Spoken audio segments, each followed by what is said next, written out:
Igor Lopatonok from the United States, from the west coast of the United States, is a filmmaker, producer, and director, and author of Ukraine on Fire and Revealing Ukraine. And if I'm lucky, he'll join us right now.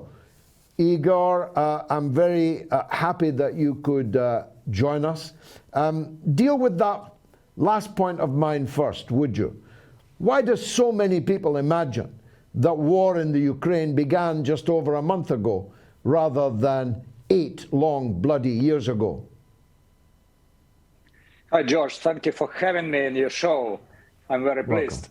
This is a very important question because now when everybody feeling endangered by the action of military operation, what's happening in Ukraine, everybody start paying attention to Ukraine because it will cause the harm to the viewer, to the audience. This is why I believe people now start reacting on our film, and they start paying attention what the story, what's really revealed in the 2014 in February, when a bloody coup happened on the streets of Kiev and people was killed. You just talk about the Bucha false flag operation, what very professional, very skilled people, exactly same people who run behind the white helmets in Syria, who run in Ukraine for these 8 years, unfolding in Ukrainian little town. They choose the name of this town because it's very similar to Bucha, because they know how to gain the traction, how to squeeze an emotion from the Western audience. And they did it 8 years ago when they staged false flag killing on the street of Kiev in front of cameras. They set up cameras and they killed 49 people live on the street of Kiev. This is how Ukrainian regime was run by 8 years. Lie, fake, staged false flag, and very skillful understanding how to target the audience, how to promote that narrative, and how to spread to the Western audience. This is why when our film was released, we got in 2016 not a very big traction on the West. We take a lot of audience in Russia, and in Ukraine, we have 7 million views with Ukraine on Fire on YouTube in Ukraine, and we was continuously banned, censored until now. And after 24 February, when our film started gaining exponential interest from the audience, suddenly YouTube decided to delete us. And we fight back. They restore our film, but they restrict it to anyone who have no account on YouTube or younger than 18 years cannot watch it. We're still going pretty well with everywhere. We're in Apple, we're on Amazon, we're on YouTube, Rumble. Big thanks to Rumble who take us. We get the 2.7 million view just for the 4 weeks.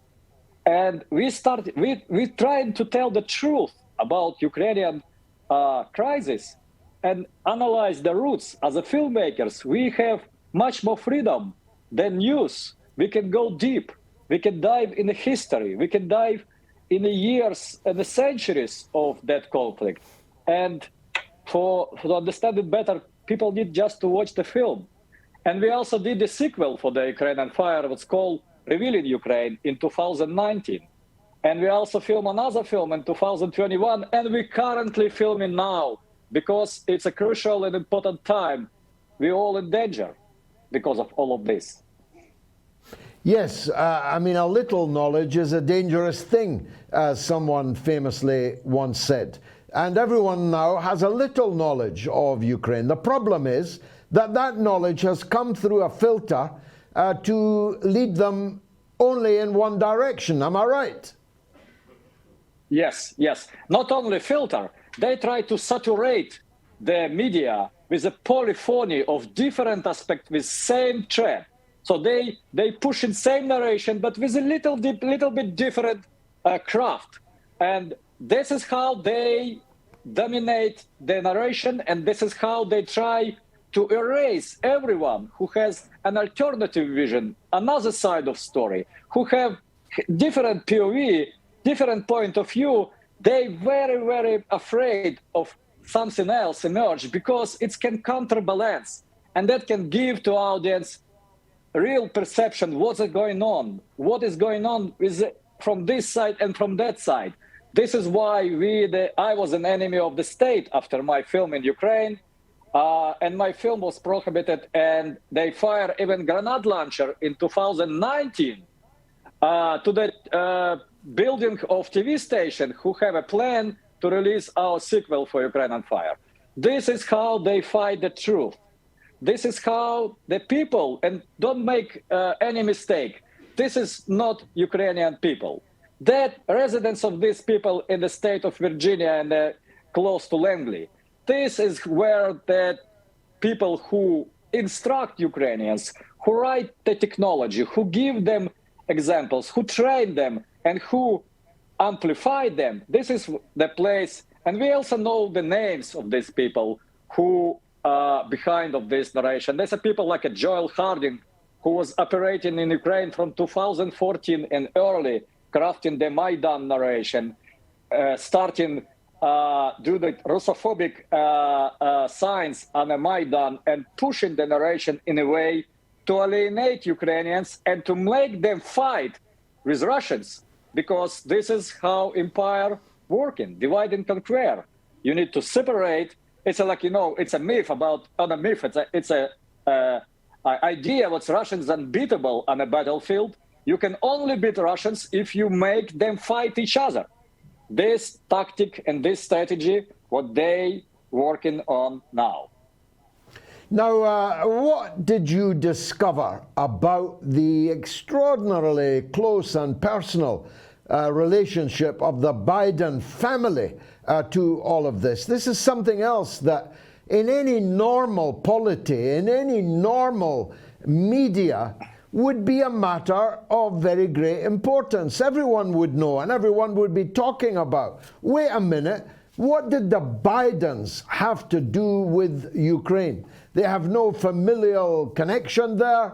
They're not oil and gas people. They're not even Texans. How did they end up in such a immensely profitable and highly suspicious relationship with the coup regime that emerged in 2014? But first of all, it's all started with Obama State Department officials, who is Victoria Nuland. And it was a famous intercepted call when she called Jeffrey Pyatt, ambassador of the United States in Ukraine, and they openly discuss whom to position as the next prime minister of Ukraine. So they're talking about coup. Great, amazing American journalist Robert Perry explained that part of the story for Ukraine on Fire.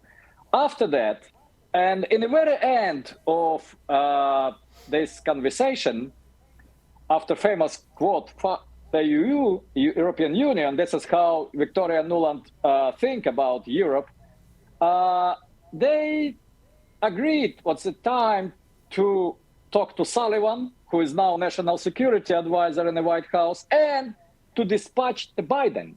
So Biden practically was not in the position of understanding where he's going. Victoria Nuland, who is a lieutenant of Hillary Clinton, who is like the student of Dick Cheney, famous neoconservative who ran the war in Iraq. And by the way, Victoria Nuland, don't forget, she was behind that famous think tank, APAC, who crafted Iraq war for the Dick Cheney administration.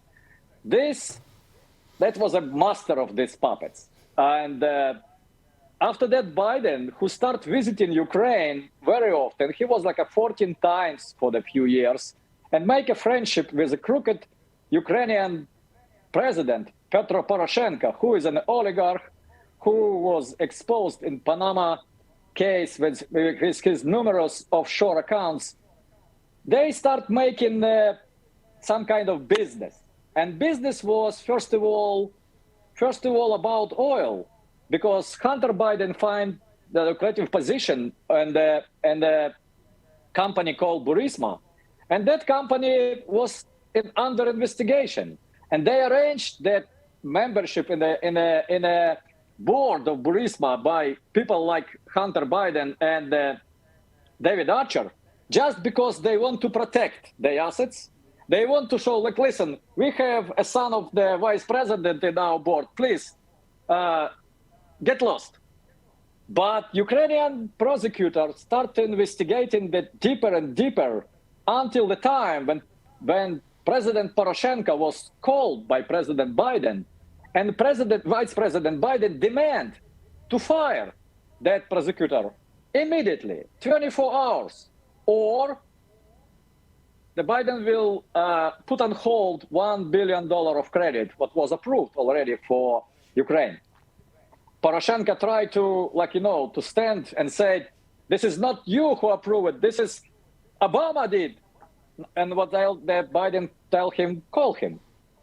So this is a hypocrisy, and this is actually, I don't think it's an extortion or if it's some criminal act, but this is not legal. And well, it's certainly even by American standards, it's not legal. Yeah, and an investigation was stopped, and Hunter was happy to continue his little business in Ukraine. It's not a very big, few millions. But as we know now, Hunter was involved also in the funding of biolabs. Hunter was behind that biolabs in Ukraine, helping them to arrange the funding for Macrobiota, our California bio startup located in the valley, and his overall his footprints everywhere, his footprints everywhere in Ukraine. Unbelievable. And this is yeah. And they say that Trump was a crook. Igor, thank you very much for that glimpse